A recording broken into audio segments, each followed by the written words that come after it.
Hari ini pasti seru banget karena kita mau latihan di markas. Bener-bener, aku jadi gak sabar. Pasti hari ini asik.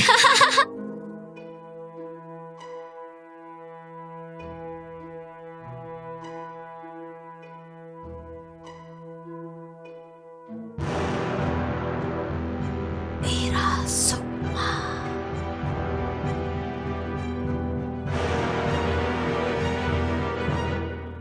Satu batu dengan 7 kekuatan.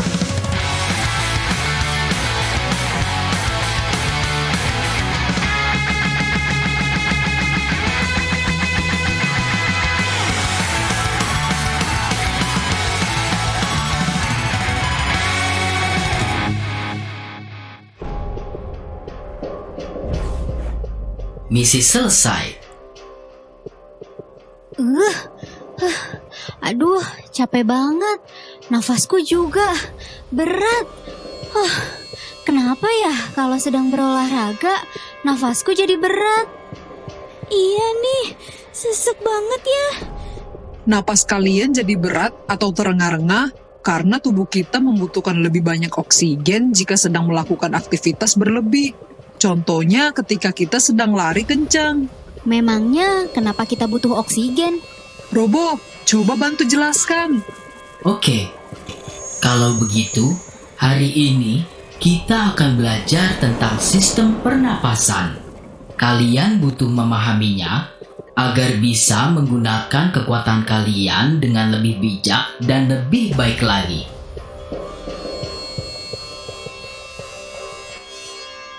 Coba kalian lihat gambar ini. Menurut kalian, makhluk hidup mana yang butuh bernafas? Aku tahu, pasti anak kecil itu dan si rusa kan? Betul sekali Putih, kamu kurang satu lagi. Pohon yang di sebelah kanan juga bernafas karena pohon juga termasuk makhluk hidup. Bernapas merupakan salah satu ciri yang dimiliki makhluk hidup seperti manusia, hewan, dan tumbuhan. Agar kita semakin paham dengan sistem pernapasan manusia, ayo kita lanjutkan simulasinya. Oke teman-teman, simulasi hari ini akan menjelaskan tentang organ pernapasan manusia. Pada saat kita bernapas, kita akan menghirup dan menghembuskan udara. Udara yang kita hirup adalah oksigen. Sedangkan udara yang kita hembuskan adalah karbon dioksida. Jadi intinya, bernapas adalah kegiatan menghirup oksigen dan menghembuskan karbon dioksida. Oksigen itu fungsinya apa, Robo? Kenapa kita butuh oksigen? Terus karbon dioksida itu asalnya dari mana? Kok dihembuskan keluar? Oksigen dibutuhkan tubuh kita untuk proses pembentukan energi sehingga kita bisa beraktivitas seperti belajar, bermain, bahkan menyelamatkan dunia. Tapi bukannya energi itu berasal dari makanan ya? Betul Dava, makanan dan oksigen keduanya dibutuhkan oleh tubuh untuk diubah menjadi energi. Saat proses ini terjadi, tubuh akan mengeluarkan gas sisa berupa karbon dioksida. Oh, makanya tubuh kita menghirup oksigen karena dibutuhkan untuk pembentukan energi. Sedangkan karbon dioksida dihembuskan keluar karena itu adalah gas sisa yang gak dibutuhkan lagi oleh tubuh kita. Gitu kan, Robo? Betul. Sekarang Dava, kamu lihat robot di ujung. Sekarang saya minta kamu serang robot itu. Itu mah gampang. Tunggu. Tetapi saya minta kamu untuk tarik nafas dalam lewat hidung dan keluarkan lewat mulut. Iya! Bagaimana rasanya? Sangat berbeda, Robo. Aku lebih tenang dan fokus. Bernapas sebelum melakukan sesuatu yang berat bisa membuat kita lebih tenang dan fokus. Wah, ternyata oksigen manfaatnya bukan cuma buat paru-paru ya? Betul, Putih. Seluruh organ pada tubuh kita itu membutuhkan oksigen untuk menjalani tugasnya masing-masing. Ah iya, aku baru ingat. Kalau tubuh kita kekurangan oksigen, tubuh kita tuh jadi kekurangan salah satu bahan bakarnya untuk menghasilkan energi.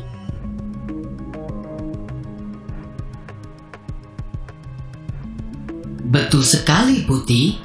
Kalau itu terjadi, organ-organ pada tubuh kita jadi mengalami kerusakan. Misalnya, otak. Otak adalah organ yang paling mudah mengalami kerusakan jika tidak ada oksigen.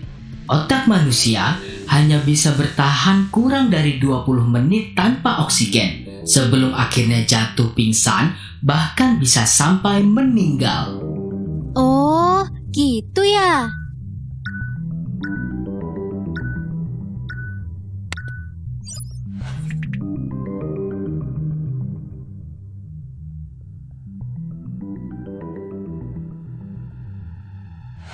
Terima kasih, Robo. Aku jadi makin paham. Agar pasokan oksigen dalam tubuh kita dapat terpenuhi, organ-organ pada tubuh kita harus bekerja sama dalam membentuk sebuah sistem pernapasan. Memang organ pernapasan ada apa lagi selain hidung dan paru-paru? Aku tahu. Ada rongga hidung, faring, laring, kalau ini trakea, bronkus, bronkeolus, dan yang terakhir alveolus atau paru-paru. Berarti ada 7 organ ya, Robo? Betul, Dava. Coba kita ulangi lagi ya. Sistem pernapasan dimulai dari rongga hidung, faring, laring, trakea, bronkus, bronkiolus, dan yang terakhir ke alveolus atau paru-paru. Nah, sekarang giliran teman-teman di rumah. Teman-teman, ayo lengkapi bagan ini.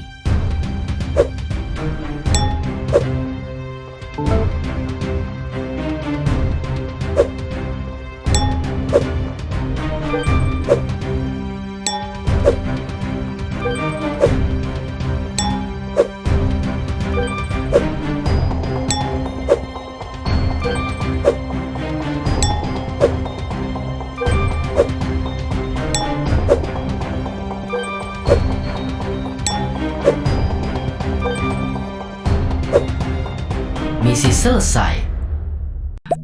Nah, ketujuh organ mempunyai fungsinya masing-masing.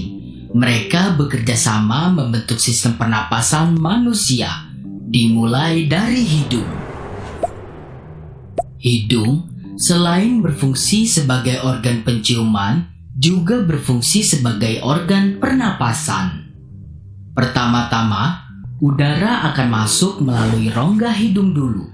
Di dalam rongga hidung, ada 2 bagian yang membantu proses pernapasan, yaitu rambut hidung dan selaput lendir. Bagian rongga hidung yang pertama adalah rambut hidung. Di dalam rongga hidung terdapat rambut-rambut hidung pendek dan tebal yang berfungsi untuk menyaring dan menangkap kotoran yang masuk bersama udara.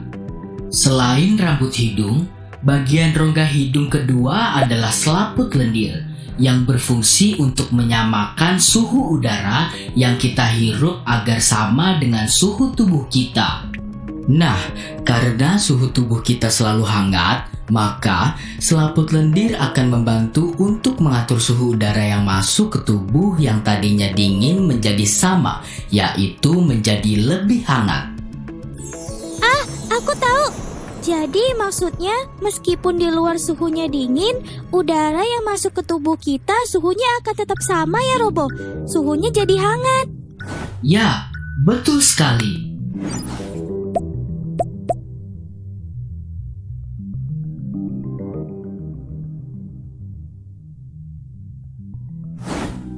Sebelum lanjut, saya punya pertanyaan dulu untuk teman-teman di rumah. Menurut kalian, Organ yang paling baik untuk menghirup udara itu melalui mulut atau hidung ya. Organ yang paling baik untuk menghirup udara itu adalah hidung. Loh, apa bedanya emang nafas dari mulut sama dari hidung? Kan sama-sama masukin udara.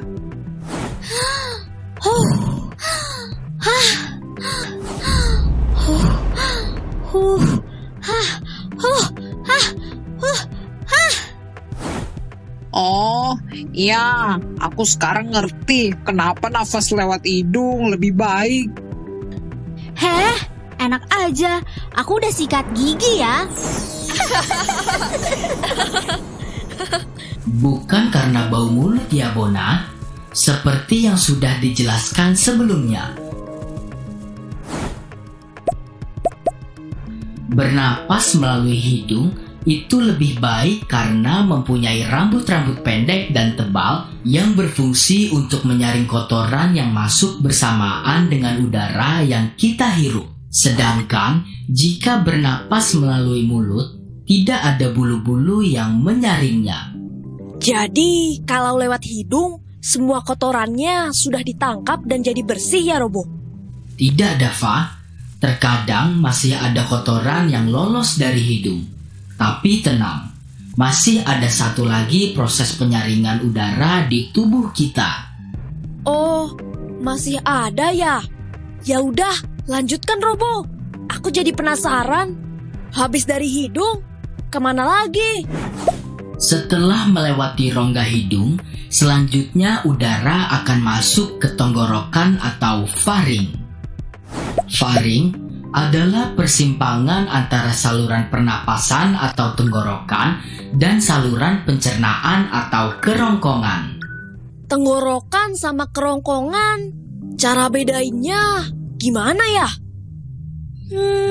Aku tahu. Kan kerongkongan itu kan untuk makanan. Kita ingat saja, kerongkongan, kerupuk. Jadi kerongkongan itu saluran untuk makanan. Iya juga tuh. Ada-ada aja kamu, Cika.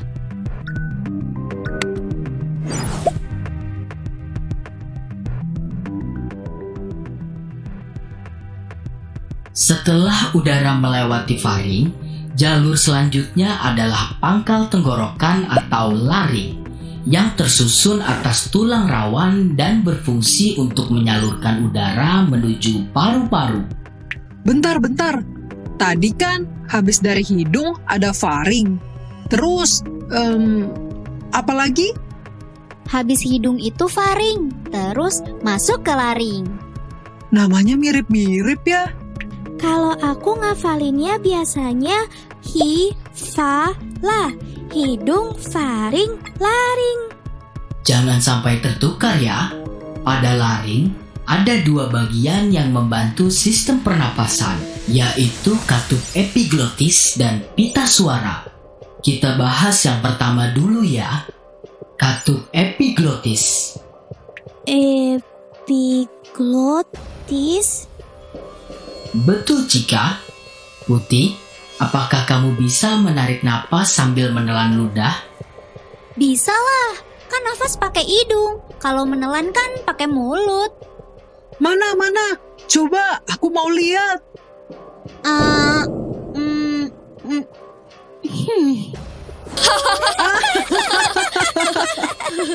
Emang narik napas sambil menelan apa hubungannya dengan katup epiglotis, Robo? Jadi, katup epiglotis berfungsi untuk menutup dan membuka tenggorokan supaya kita tidak tersedak. Begini cara kerjanya. Pertama, saat kita menelan, katup epiglotis akan tertutup supaya makanan tidak masuk ke tenggorokan. Dan kedua, saat kita bernapas, katup epiglotis akan terbuka supaya udara bisa masuk. Itu sebabnya kita tidak bisa bernafas sambil menelan ludah. Nah, selanjutnya pita suara. Pita suara yang berada di dalam laring akan bergetar saat dilewati udara, lalu akan menghasilkan suara. Oh iya, aku ingat pernah belajar ini di kelas. Kalau kita berbicara sambil pegang tenggorokan kita, akan terasa getarannya. Wah, iya ya.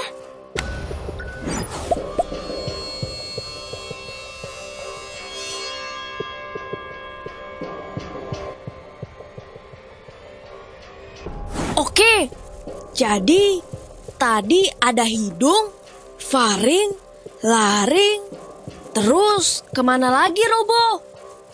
Sebelum lanjut, coba jawab pertanyaan ini dulu yuk.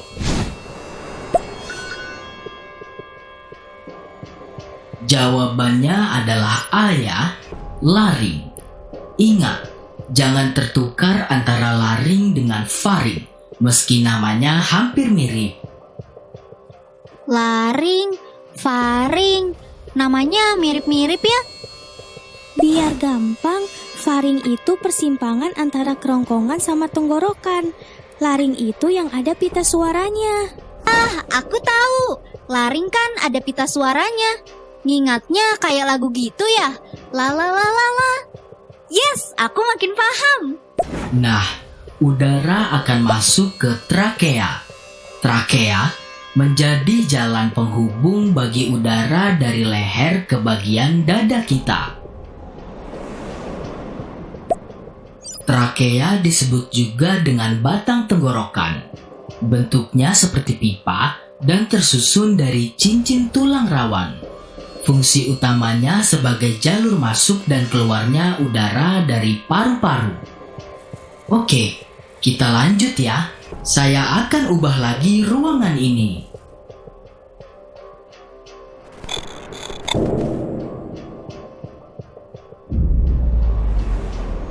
Hologram ini mempresentasikan bagian dalam trakea.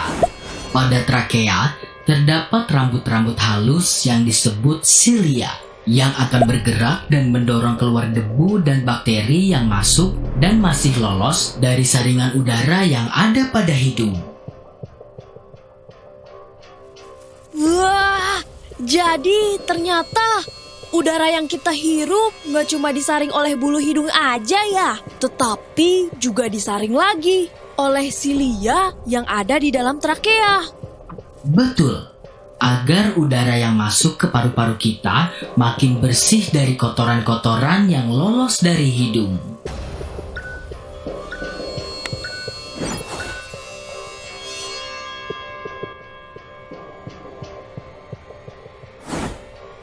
Sebelum kita lanjut, jawab dulu pertanyaan ini ya. Jawabannya C. Silia pada trakea berfungsi untuk menyaring kotoran pada udara yang tidak tersaring oleh hidung.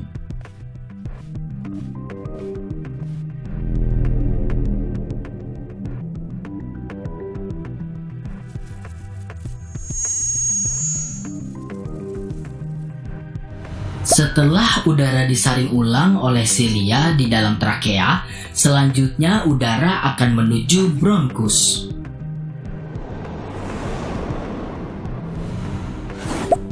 Bronkus adalah batang tenggorokan bercabang dua yang bertugas mengalirkan udara menuju paru-paru bagian kanan dan kiri. Karena itu, bronkus disebut juga sebagai cabang batang tenggorokan. Oh alah, makanya kita di sini sekarang. Karena ini cabang ke paru-paru sebelah kanan dan kiri kan, Robo? Betul sekali, Putih. Tahapannya panjang sekali ya. Mulai dari rongga hidung, ke faring, laring, trakea, habis itu bronkus. Padahal kalau dipikir-pikir kita gampang banget napas. Tapi kita nggak pernah tahu apa yang terjadi di dalam tubuh kita. Iya ya, dan masih ada 2 organ pernapasan lagi kan, Robo? Betul, Putih. Maka dari itu, kita belajar agar kita bisa lebih paham tentang tubuh kita sendiri. Oke, aku mau tahu lebih lanjut. Yuk!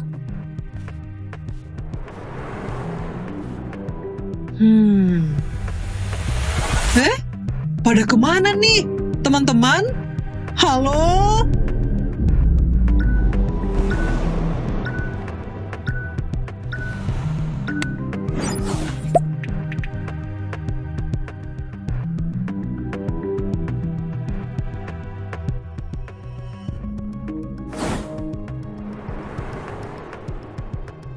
Sekarang, coba perhatikan bronkus ini. Setiap bronkus memiliki percabangan yang lebih kecil lagi, yaitu bronkiolus.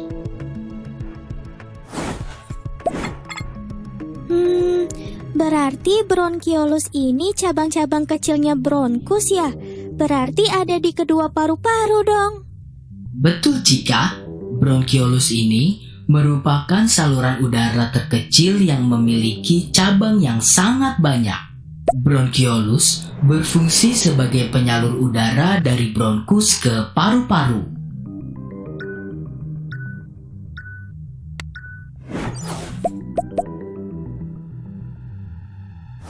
Organ yang terakhir adalah paru-paru.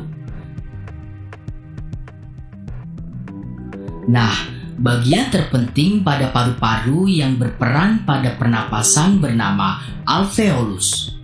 Kita akan bahas paru-paru terlebih dahulu. Coba perhatikan gambar paru-paru ini.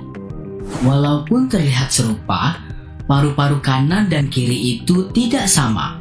Perhatikan gambar paru-parunya. Apakah kalian melihat garis-garis yang melintang pada paru-paru? Robo, kamu benar. Aku tahu yang ini.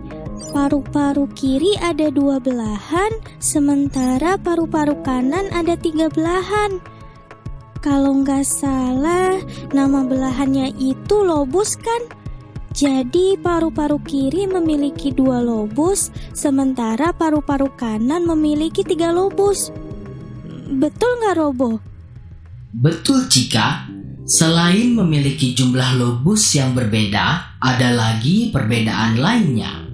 Meskipun berpasangan, ukuran paru-paru ini tidak sama. Ukuran paru-paru kiri lebih kecil daripada paru-paru kanan.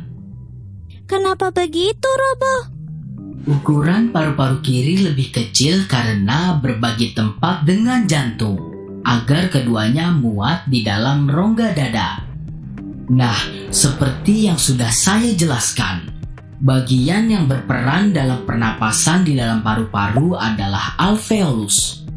Alveolus merupakan kantong yang memiliki dinding tipis yang terdapat di ujung-ujung bronkiolus. Jadi, peran alveolus di dalam paru-paru itu apa, Robo? Di dalam alveolus ini, terjadilah pertukaran udara antara oksigen dan karbon dioksida. Alveolus bekerja dengan cara menyerap gas oksigen yang masuk. Setelah itu, oksigen akan diserap oleh sel darah merah, kemudian diedarkan ke seluruh tubuh. Ah, iya, aku tahu. Kemudian, gas karbon dioksida yang gak dibutuhkan lagi oleh tubuh kita akan dibawa lagi sama darah dan diserap oleh alveolus untuk dikeluarkan dari tubuh melalui hidung. Gitu kan, Robo? Betul sekali, Dava.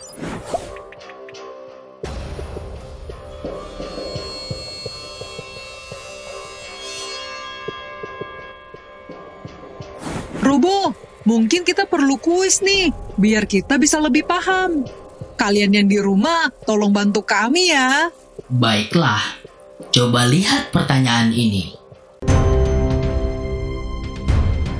Tentukan pernyataan benar dan salah tentang paru-paru.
misi berhasil. Oke, kalian udah ngerti kan? Aduh, Bona, panjang banget. Tadi laring dulu apa faring ya? Terus tadi yang bronkus dulu apa bronkiolus dulu ya? Baiklah Putih, saya akan membantumu. Mari kita lihat kembali hologram ini. Coba Dava jelaskan lagi ke teman-teman. Oke, aku coba ya. Pertama-tama, udara kita hirup lewat rongga hidung. Nah, di sini udara tadi akan disaring dulu sama rambut-rambut di dalam rongga hidung, biar bersih. Terus, di rongga hidung juga ada proses untuk menyamakan suhu udara yang kita hirup, biar sama dengan suhu di dalam tubuh kita. Penyamaan suhu ini dilakukan oleh selaput lendir. Nah, selanjutnya ini dia nih yang bikin bingung Putih tadi. Setelah dari hidung, oksigen masuk ke faring. Lalu lanjut ke laring. Kemudian ke trakea. Di trakea, udara akan disaring lagi sama rambut-rambut halus yang disebut silia, biar makin bersih. Oh, oke. Aku ngerti sekarang. Jadi faring dulu baru laring ya? Terus Dava, abis itu gimana? Abis dari trakea, udaranya masuk ke bronkus cabang kanan dan kiri. Abis itu masuk ke yang kayak cabang-cabang kecil ini. Apa ya namanya? Bronkiolus. Yang cabang-cabang kecil itu namanya bronkiolus. Nah, terakhir, di setiap ujung bronkiolus terdapat kantong-kantong udara bernama alveolus. Di dalam alveolus akan terjadi pertukaran udara antara oksigen dan karbon dioksida. Betul sekali Putih. Tumben. Makanya jangan main HP terus. Dengerin kalau ada yang jelasin tuh. Aku kan lihat HP, lihat-lihat tentang paru-paru juga. Bleh. Bona, untuk menguji apakah kamu sudah benar-benar paham, saya akan memberikan sejumlah pertanyaan. Tolong jawab dengan benar. Teman-teman, bantu aku ya. Tolong pasangkan organ pernapasan berikut sesuai dengan fungsinya.